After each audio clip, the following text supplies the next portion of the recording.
గిదే పర్రె చూసిన మొత్తం పోయింది. 1,00,000 కోట్లు ఇళ్ళకెళ్ళి పోయినాయి, పర్రెలకెళ్ళి తొరలకెళ్ళి కిందికి వీకినాయి.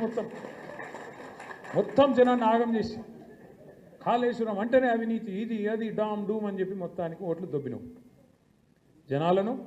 నువ్వు తర్వాత ఇంకా మళ్ళీ పుల్లన్న ఉన్నారు కదా యూట్యూబ్లో, అందరు కలిసి మొత్తం కేసీఆర్ తిట్టుడే పనిగా పెట్టుకొని జనాలను నెత్తులు పాడు చేసి రైతుల నెత్తులు కూడా ఖరాబ్ చేసి మొత్తానికి ఏదో జరిగినట్టు చూపెట్టి ఆయనతో ఓట్లు కొట్టుకున్నారు. మరి నేను అడుగుతున్నా ఈరోజు ఇదే మేధావులను, ఈ రాష్ట్రంలో ఉండే మీడియాను కూడా నేను అడుగుతా ఉన్నా. కాళేశ్వరంలో ఒక్క బ్యారేజీలో ఒక్క పర్రె పడితే దానికి ఇంత లొలిపెట్టిరు మీరు. మరి అలా సుంకిశాల కూలిపోతే, అక్కడ రిటైనింగ్ వాళ్ళు కూలిపోతే ఎవ్వరు మాట్లాడరు. బీజేపీ వాడు మాట్లాడాడు, కాంగ్రెస్ వాడు కుయ్యనడు. ఎస్ఎల్బీసీలో 2.5 కిలోమీటర్ల టనెల్ కూలిపోతే ఎవరు మాట్లాడరు. మీ కాడ ఏం ప్రాజెక్ట్ అది?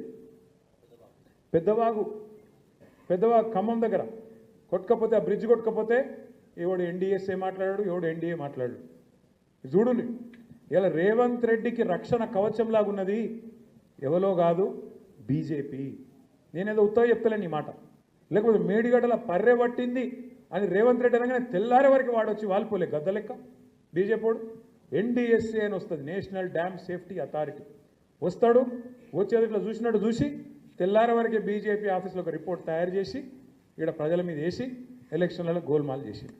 మరి ఇలా ఎస్ఎల్బీసీలో టన్నల్ కూలి దాదాపు 72 గంటలు అవుతుంది. ఎందుకో రాడు, మరి ఎన్డీఎస్ఏ రాదు, ఏ బీజేపీ వాడు మాట్లాడాడు, ఎవరి నోరు పెగులుతలేదు.